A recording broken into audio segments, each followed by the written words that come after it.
Como você lidou com a perda da fé? Fé. Sabe, eu sou irlandês. Sou católico. A igreja tem sido uma parte importante da minha vida.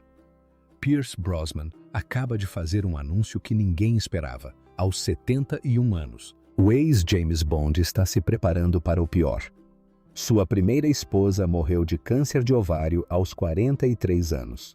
Depois, sua filha morreu da mesma doença aos 41. Agora, algo aconteceu que o está forçando a encarar seu maior medo. O homem que interpretou o espião mais durão do mundo está enfrentando uma batalha que não pode vencer. E o que ele planeja fazer a seguir está preocupando a todos.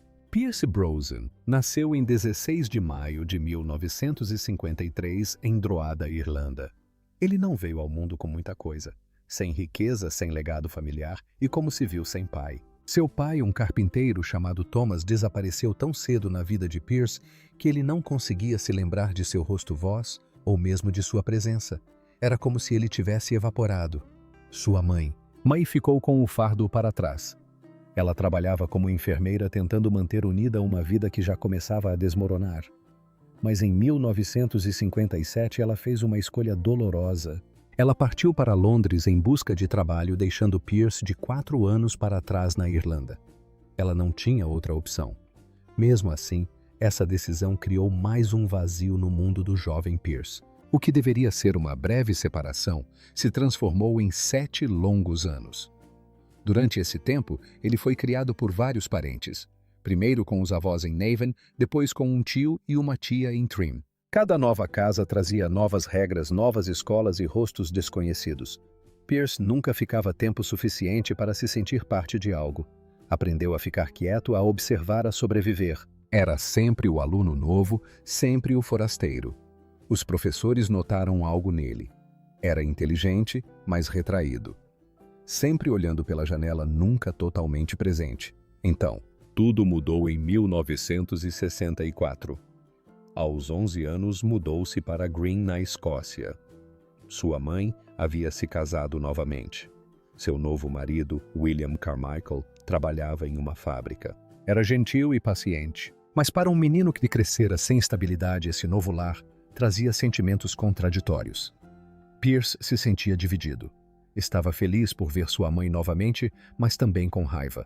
E agora, ela tinha outra pessoa, um novo homem em sua vida. Um homem que não era seu pai. Mesmo assim, William tentou. Ensinou a Pierce pequenas coisas, pescar, consertar coisas. Como confiar novamente. Nunca pressionou demais. Nunca tentou substituir ninguém. Um dia, William levou Pierce ao cinema. Era 1964 e o filme era Goldfinger. Sean Connery, como James Bond, iluminou a tela. Aquela noite mudou tudo. Bond não era apenas um personagem para Pierce. Ele era o oposto de tudo o que Pierce havia sentido. Bond era forte. Bond era confiante. Bond estava no controle. E Pierce queria ser exatamente assim. Aos 16 anos, Pierce tomou outra atitude ousada. Abandonou a escola em Londres e se matriculou em St. Escola de Arte de Martin. Ele não tinha dinheiro nem um plano definido, apenas uma paixão pela pintura. Adorava o trabalho de Francis Bacon e Lucian Freud. Naquela época, atuar nem lhe passava pela cabeça. Seu foco era ilustração e design. Ele sobrevivia à base de torradas e chá, enquanto seus colegas vinham de famílias mais ricas. Estava determinado a provar que pertencia àquele lugar. Mas o destino tinha outros planos. Em 1971, enquanto ainda estudava arte, Pierce entrou por acaso em uma oficina de teatro no sul de Londres. Viu um cuspidores de fogo praticando sua apresentação. Em vez de ir embora, Pierce perguntou se podia tentar. Aquele momento espontâneo reescreveu seu futuro. O grupo percebeu algo nele, uma mistura de coragem e presença natural. Convidaram-no a participar. Ele nunca havia atuado antes, mas agora tudo começou a fazer sentido. Assim como Bond, ele havia entrado em um mundo de risco e charme. Logo após ingressar no Drama Centre London, onde permaneceu por 3 anos de 1973 a 1976, Pierce intensificou seus treinos como nunca antes. A escola era intensa. Mais de 60% dos alunos abandonavam os estudos. Os professores eram exigentes. Eles desconstruíam os alunos para depois reconstruí-los. Alguns desistiram. Alguns tiveram colapsos nervosos. Mas Pierce perseverou. Ele fazia bicos. Estudou Shakespeare. Chegou até a se aperfeiçoar em mímica e artes circenses. Custava 1.200 libras por ano, uma fortuna naquela época. Mas Pierce nunca desistiu. Em 1976 teve sua primeira grande oportunidade, uma peça de teatro chamada Wait Until Dark. Era um suspense. E Pierce interpretava um personagem que deixava as pessoas desconfortáveis. O diretor viu nele algo frio, algo perturbador. Essa ousadia funcionou. Um ano depois, ele assumiu um papel desafiador em uma peça complexa de Tennessee Williams, The Red Devil Battery Sign. A peça havia fracassado nos Estados Unidos, mas Pierce a trouxe à vida em Londres. Os críticos elogiaram sua atuação. De repente, as pessoas começaram a notar. Ele então passou para o cinema. Em 1980, teve uma participação relâmpago em O Espelho Quebrado, The Mirror Cracked, ao lado de Elizabeth Taylor. Ele apareceu na tela por menos de 30 segundos. Ele ganhou apenas 23 quilos, mas foi um começo. Naquele mesmo ano, participou do filme A Longa Sexta-feira Santa, com Helen Mirren e Bob Hoskins. Interpretou um personagem secundário do IRA. O filme não foi um sucesso imediato, mas com o tempo se tornou um clássico cult. E ali, Pierce construía silenciosamente seu caminho para o estrelato. Em 1982, Pierce Brosnan era praticamente desconhecido fora do Reino Unido. Ele havia feito alguns trabalhos na TV e no teatro britânicos, mas nada de muito importante. Então algo inesperado aconteceu. Ele fez um teste para um pequeno papel em uma nova série chamada Remington Steele. Não como protagonista, mas como vítima de assassinato. Poderia ter sido só isso. Uma cena e acabou. Mas o diretor de elenco da NBC viu algo nele. Viu charme e presença em cena, algo magnético. Então o chamaram de volta não para um papel menor, mas para o papel principal. Essa decisão mudou tudo. O plano original para Remington Steele era um vigarista americano experiente na casa dos 50 anos. Brosnan tinha 29 anos, era jovem, irlandês e desconhecido nos Estados Unidos. Ainda assim, os produtores arriscaram. Mais de 200 atores fizeram teste, muitos deles americanos famosos. Brosnan conseguiu o papel. Seu sotaque irlandês quase lhe custou o papel. Os executivos temiam que o público americano não aceitasse um protagonista estrangeiro. Mas assim que assumiu o papel, ele se tornou Remington Steele. Descolado, elegante e misterioso, e o público o adorava por isso. A série estreou em 1º de outubro de 1982. Logo de cara, foi um sucesso. A segunda série estreante mais assistida da NBC. Só no primeiro ano, 15 milhões de pessoas sintonizavam a cada semana. Mas a trajetória não foi fácil. A série chegou a ser cancelada após a 4ª temporada em 1986. Os fãs ficaram furiosos. O estúdio mudou de ideia. Ela voltou para uma última temporada. O episódio final foi ao ar em fevereiro de 1987 e atraiu quase 26 milhões de telespectadores. Esse é o tipo de despedida com que a maioria das séries só sonha. No auge, Remington Steele rendia à NBC mais de 50 milhões de dólares por ano apenas com publicidade. As vendas internacionais adicionavam outros 200 milhões de dólares. A série era exibida em mais de 80 países. E algo estranho aconteceu nos Estados Unidos. Entre 1983 e 1987, os pedidos de licença para detetive particular aumentaram 340%. O personagem descolado e inteligente de Brosnan claramente havia conquistado o público, mas o sucesso teve seu preço. Apenas 2 meses após a estreia da série, os críticos já diziam que Brosnan deveria ser o próximo James Bond. Em janeiro de 1983, a revista Entertainment Weekly o considerou o ator mais parecido com Bond desde Sean Connery. Poucos meses depois, o produtor de Bond, Albert Cubby Broccoli, entrou em contato. Ele estava assistindo e estava interessado. Em 1984, a especulação explodiu. A NBC apostou nisso. Seu marketing insinuava a aura de agente secreto de Broman. A revista TV Guide publicou uma capa com ele perguntando: "O próximo?".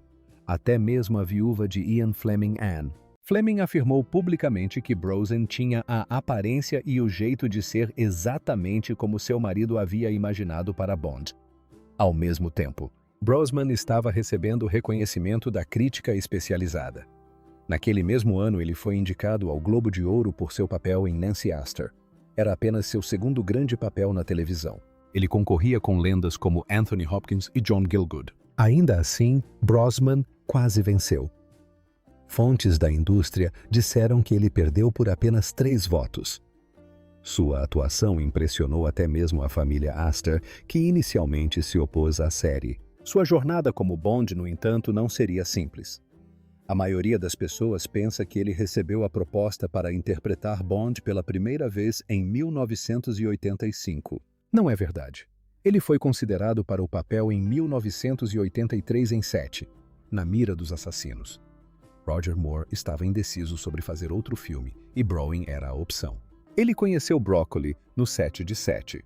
Somente para seus olhos, onde a esposa de Broman, Cassandra Harris, teve uma pequena participação. Broccoli olhou para ele e disse: "Se ele souber atuar, é o cara certo para mim."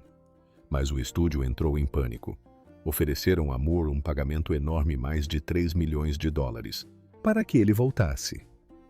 Então as filmagens de Broman foram adiadas novamente.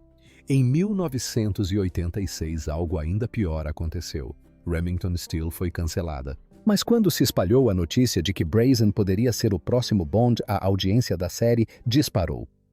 A NBC viu uma oportunidade. Eles reverteram o cancelamento e encomendaram uma 5ª temporada curta. Broman ainda estava sob contrato. Isso significava que ele não podia filmar Bond. Foi brutal. A atenção que ele recebeu por estar ligado a Bond foi usada contra ele. Ele estava preso. E enquanto ele terminava a última temporada de Remington Steele, os produtores de Bond seguiram em frente. Timothy Dalton ficou com o papel. Aquele momento mudou tudo para Brosnan e para Bond. Dalton era amigo de Brosnan. Perder o papel foi doloroso, mas ele teve que sorrir apesar disso. A versão de Bond de Dalton era mais sombria, mais realista. Não deu certo. 7. Licença para Matar foi um fracasso nos Estados Unidos, arrecadando apenas $34 milhões americanos. Brolin assistiu de camarote. Ele sabia que poderia ter trazido algo diferente.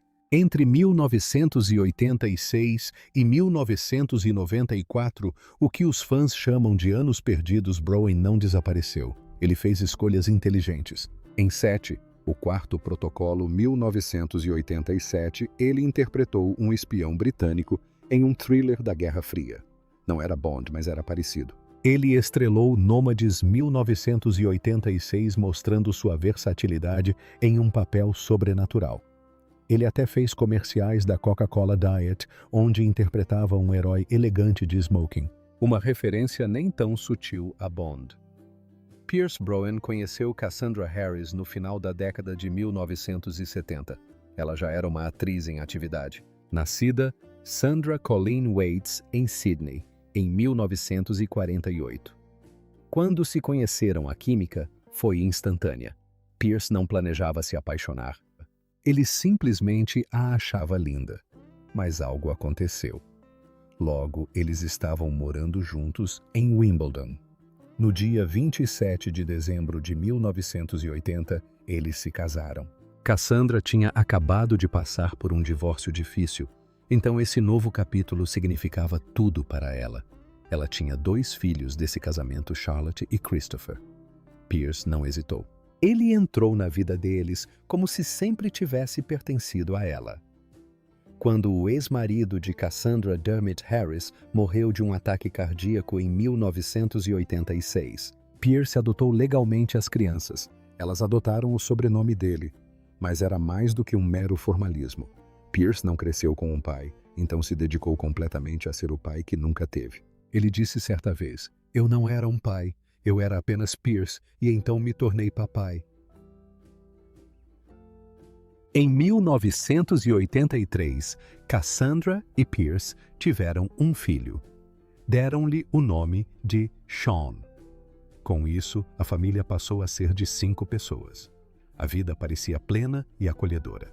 As crianças se davam bem e a carreira de Pierce estava decolando, mas a família vinha em primeiro lugar. Ele queria dar a elas o tipo de amor que nunca recebeu quando criança. Ele se certificava de que se sentissem seguras, felizes e amadas. Algo mágico aconteceu em 1981. Cassandra foi escalada para o filme de James Bond somente para seus olhos. Ela interpretou uma Bond Girl antes mesmo de Pierce sonhar em ser o Set. Mas durante as filmagens, Pierce conheceu o produtor de Bond, Albert Broccoli. Cassandra acreditava nele. Ela o incentivou a se candidatar ao papel. Broccoli ficou impressionado e considerou Pierce o próximo Bond. Mas Pierce estava preso a um contrato com a Remington Steel. Ele não podia aceitar o papel. Ainda não. Cassandra o queria muito para ele. Mas ela nunca chegou a ver isso acontecer. Em 1987, tudo mudou. Enquanto Pierce filmava Os Enganadores na Índia, Cassandra começou a se sentir muito mal. Eles voltaram para Londres. A notícia foi terrível. Ela tinha câncer de ovário. Não era apenas um pequeno nódulo ou algo fácil de tratar, estava por toda parte. O diagnóstico foi um baque. Pierce disse: "Desde o primeiro dia tínhamos uma batalha pela frente. O que se seguiu foram 4 anos brutais." Cassandra passou por 8 cirurgias. Fez 1 ano e meio de quimioterapia. Seu cabelo caiu. Seu corpo enfraqueceu, mas ela se manteve forte. Ela questionou todos os tratamentos. Tomou suas próprias decisões. Enfrentou tudo com coragem. Pierce esteve ao seu lado o tempo todo. Ele se autodenominava o lado silencioso. Sempre presente, mas frequentemente impotente. O filho deles, Sean, ainda um garotinho, às vezes fingia ser o médico. Era de partir o coração. A mãe de Cassandra havia morrido do mesmo câncer. Não era apenas azar, era genético. Isso tornava tudo ainda pior. Agora eles também tinham que se preocupar com Charlotte. Pierce se tornou um defensor do diagnóstico precoce e da conscientização. Era tarde demais para Cassandra, mas ele queria ajudar outras pessoas. Em dezembro de 1991, seu tempo acabou.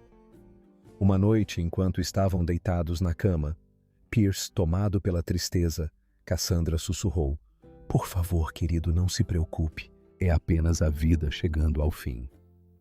Ela ainda era forte mesmo no final. Não queria máquinas nem hospitais. Queria dignidade. Ela encarou a morte em seus próprios termos. Ela faleceu em 28 de dezembro de 1991. Tinha apenas 43 anos. Pierce e seu filho Christopher estavam com ela. Charlotte, que estava em Londres estudando atuação, estava ao telefone. O Natal tinha acabado de passar. Enquanto outros comemoravam Pisces, planejavam um funeral. E então veio a parte mais difícil: contar para Chá, de 8 anos, que sua mãe havia falecido. De repente, Pierce teve que criar 3 filhos sozinho. Sean tinha 8 anos, Christopher 19 e Charlotte 20. Ele disse que foi a primeira vez que sentiu uma dor verdadeira. Aquilo o deixou sobrecarregado, mas ele continuou. Ele disse: "Cassandra o transformou no que ele é. Ela estará para sempre em cada fibra do meu ser", disse ele mais tarde. Pierce Brosnan foi finalmente escalado como James Bond em 1994. O que tornou tudo ainda mais pessoal foi o envolvimento de sua esposa Cassandra Harris. Ela própria havia sido uma Bond Girl em Set, somente para seus olhos em 1981. Naquela época ela já tinha câncer e o incentivou a tentar o papel novamente. Ela queria vê-lo se tornar o Set antes de falecer. Então, quando ele finalmente conseguiu, não foi apenas uma vitória, foi uma mistura de decepção e triunfo. Sua estreia em GoldenEye foi um momento decisivo, não apenas para ele, mas para toda a franquia Bond. O filme já havia passado por vários diretores e seu orçamento havia saltado para 60 milhões de dólares americanos. A MGM estava quase falida. Se fracassasse, Bond teria acabado ali mesmo. Mas GoldenEye arrecadou 353 milhões de dólares americanos no mundo todo. Só aquela cena de perseguição de tanques em São Petersburgo custou 8 milhões de dólares americanos. Bruen realizou 90% de suas próprias cenas de ação, incluindo um salto de bungee jump aterrorizante de uma represa de 220 metros na Suíça. Era tão perigoso que as seguradoras se recusaram a cobrir o risco. O filme foi lançado exatamente 30 anos após o último filme oficial de James Bond com Sean Connery, Diamonds Are Forever. Não era apenas mais um filme, era uma ressurreição. E funcionou. A Nintendo até criou o videogame GoldenEye 7 por causa disso. Esse jogo mudou a indústria e apresentou Bond a uma nova geração. O sucesso não parou por aí. Os 3 filmes seguintes de Bond, dirigidos por Bruen, arrecadaram juntos 1.238 bilhões de dólares. Mas essas vitórias vieram acompanhadas de perdas pessoais. Quando 7, o Amanhã Nunca Morre, estreou em 1997, ele ainda estava de luto pela morte de Cassandra ocorrida 6 anos antes. Ele canalizou essa dor para o personagem. Uma cena de perseguição em Saigon custou 12 milhões de dólares para ser filmada. Eles tiveram que construir uma rua inteira vietnamita na Inglaterra só para ela. 7. O Mundo Não É o Bastante. De 1999, teve a sequência de abertura mais longa de Bond com 14 minutos. Também apresentou a primeira vilã principal feminina de Bond. Eles até fizeram uma explosão real de um oleoduto usando 454 litros de gasolina, criando uma bola de fogo visível a 10 metros de distância. Então veio 7. Um Novo Dia para Morrer em 2002. O filme celebrou o 40º aniversário de Bond e quase matou Brazen. Uma cena de paraquedismo deu errado e ele foi arrastado para o fundo do mar por ondas de 9 metros. Ele acabou no hospital com hipotermia. Esse mesmo filme apresentava um Aston Martin invisível de 300 mil dólares e um enorme palácio de gelo na Islândia construído com 1.000 toneladas de gelo. Mas Brosnan não era apenas um sucesso de bilheteria. Ele ganhou o Prêmio Saturno de Melhor Ator em 1996. O que tornou tudo ainda mais incrível foi que ele derrotou Sean Connery, que havia sido indicada no mesmo ano por seu papel em The Rock. Foi a primeira vez que um ator que interpretava um Bond na época ofuscou um ator que já havia interpretado o personagem anteriormente. Até Steven Spielberg ligou para Brazen depois de GoldenEye para oferecer a ele o papel de Indiana Jones. Bruen recusou para se manter fiel a Bond. Essa decisão provavelmente lhe custou 50 milhões de dólares americanos, mas mostrou o quanto ele estava comprometido com o papel. Tudo parecia perfeito. Então chegou 2004. Ele estava nas Bahamas filmando após o pôr do sol. A vida era boa. Ele havia feito 4 filmes de Bond que arrecadaram 1 bilhão de dólares americanos. Estava em ótima forma treinando apresentando ideias para o Bond 21. Às 14 horas e 47 minutos o telefone dele tocou. Os produtores o dispensaram, sem aviso prévio, sem explicação. A ligação durou 47 segundos. Você foi um ótimo James Bond. Muito obrigado. Adeus. Foi isso. O que tornou tudo ainda mais cruel foi o sucesso de seus filmes. 7. Um Novo Dia para Morrer. Arrecadou 431 milhões de dólares americanos, a maior bilheteria de um filme de Bond até então. Mas os produtores já haviam decidido que queriam um Bond mais jovem. Esperaram até que ele estivesse sozinho e vulnerável para dar o golpe final. Em apenas 3 dias, tudo mudou. 3 contratos para filmes foram cancelados. Os estúdios desistiram. E-mails internos revelaram posteriormente que ele era considerado muito afeminado e difícil de escalar para outros papéis.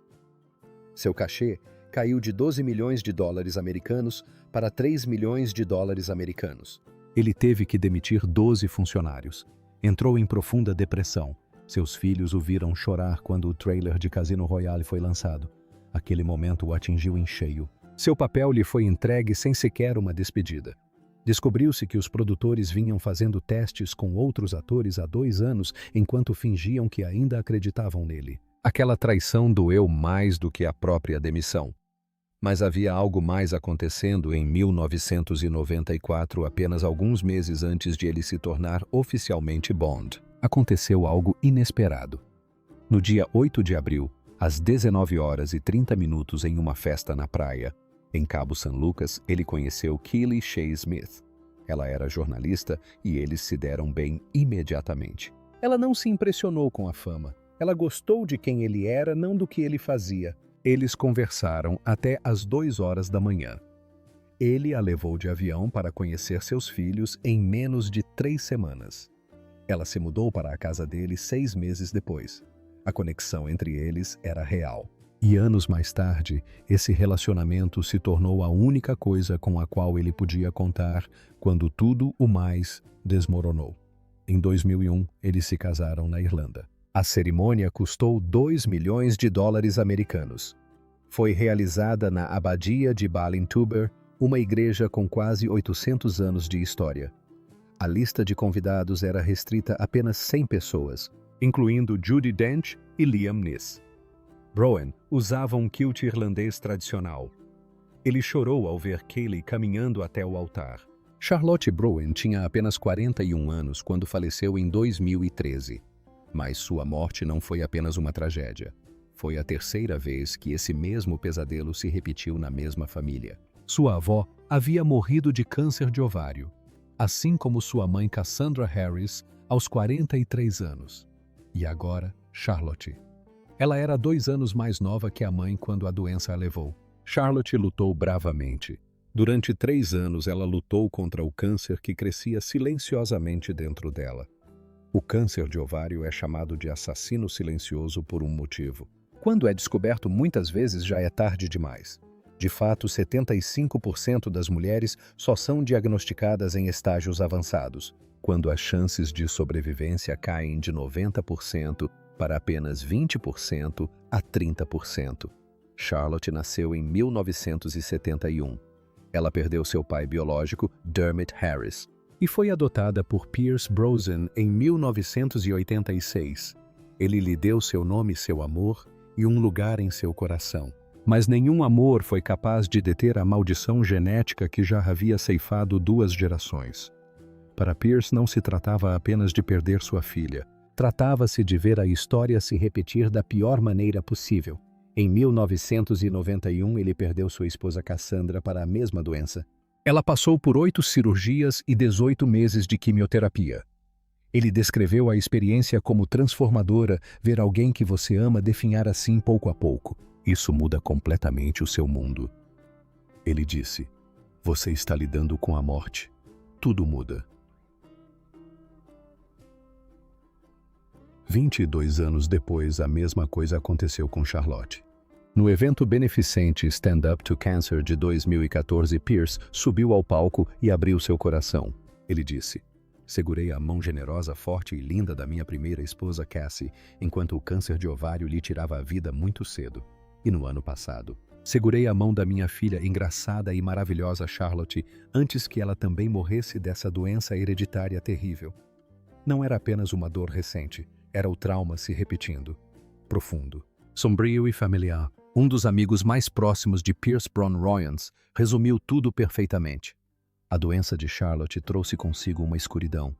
Pierce estava revivendo todo o pesadelo. Ele havia encontrado o amor novamente. Casou-se com Kayleigh Shea Smith em 2001 e formou uma nova família com 2 filhos, Dylan e Paris. Mas quando Charlotte adoeceu, tudo voltou. Cada lembrança, cada momento de impotência. Ele ficou devastado, disse Roiland. Mas mesmo em meio a toda aquela dor, Healy permaneceu ao seu lado, dando-lhe forças. E então veio a reviravolta mais cruel. Charlotte se casou. Em 14 de junho de 2013, ela disse sim para Alex Smith, seu companheiro de longa data. 2 semanas depois, ela se foi. Em 28 de junho de 2013, naquela sexta-feira à tarde, exatamente às 14 horas, ela faleceu em Londres. Estava cercada por Alex, seus 2 filhos. Isabella, de 15 anos, e Lucas, de 8, e seus irmãos Christopher e Shah. Ela nasceu em Londres, estudou atuação lá e foi lá que sua vida terminou. A Paz divulgou um breve comunicado após sua morte. Charlotte lutou contra o câncer com graça e humanidade, coragem e dignidade. Sua força foi impressionante. Mesmo em suas últimas semanas, ela organizou seu casamento. Queria que seus filhos vissem que o amor ainda importava. Sua filha Isabella tinha 15 anos quando perdeu a mãe. assim como Charlotte tinha quando Cassandra foi diagnosticada. Lucas tinha 8 anos, a mesma idade que o filho de Pierce, Sean, tinha quando sua mãe morreu. O eco da história era quase preciso demais, cruel demais. Amigos disseram que Charlotte era o tipo de mãe que se dedicava inteiramente aos filhos. Sua amiga Claire Beckwith se lembrou dela dizendo que não se importava mais com a carreira de atriz. "Esta é a minha família", disse ela. "Quero dar a eles todo o amor que puder." E assim, Alex Smith passou de recém-casado a viúvo em 2 semanas. Agora ele tinha que criar 2 filhos que acabaram de ver a mãe desaparecer.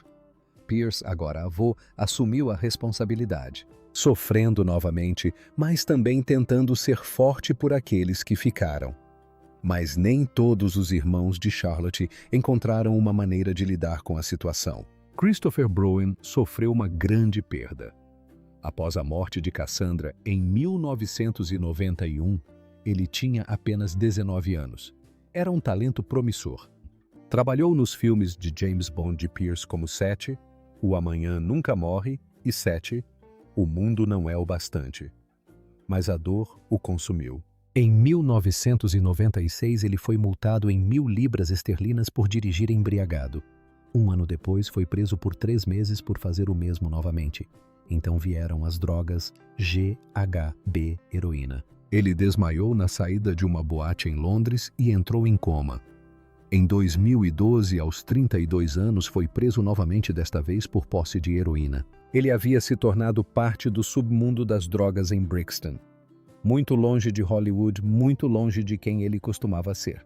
Em junho de 2024, Christopher fez sua primeira aparição pública em 20 anos. Paparazzi o flagraram na saída de um supermercado em Londres, magro, sozinho, aos 51 anos. Enquanto isso, Keely Shea Smith travava sua própria batalha. Durante anos, os tabloides zombaram de seu peso. Mostravam fotos de antes e depois, comparando seu corpo jovem com sua aparência após a maternidade. A internet foi inundada por comentários maldosos. Pierce não aceitou isso.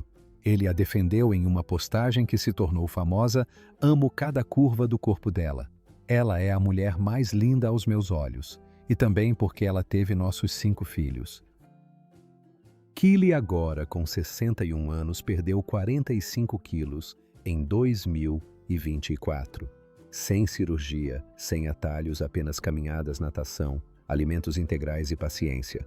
Acima de tudo, amor próprio e gratidão. Escreveu ela online, "por tudo que meu corpo me deu e realizou em 60 anos.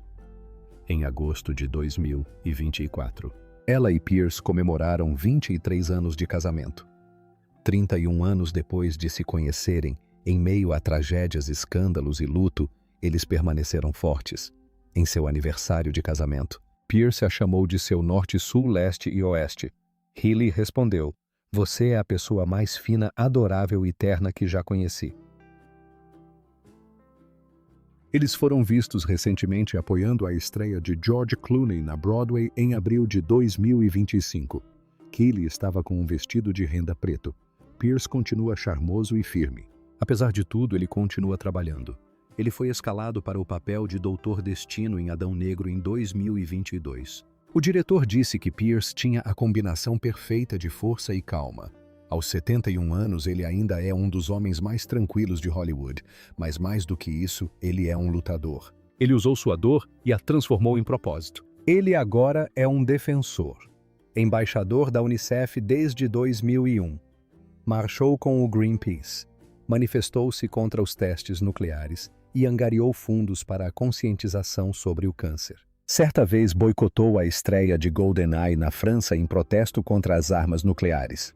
Quando Charlotte estava doente, ele disse que faria qualquer coisa, ligaria para qualquer pessoa. Iria a qualquer lugar, imploraria se fosse preciso. Ele só queria que ela vivesse. Não conseguiu salvá-la, mas continua tentando salvar outras pessoas.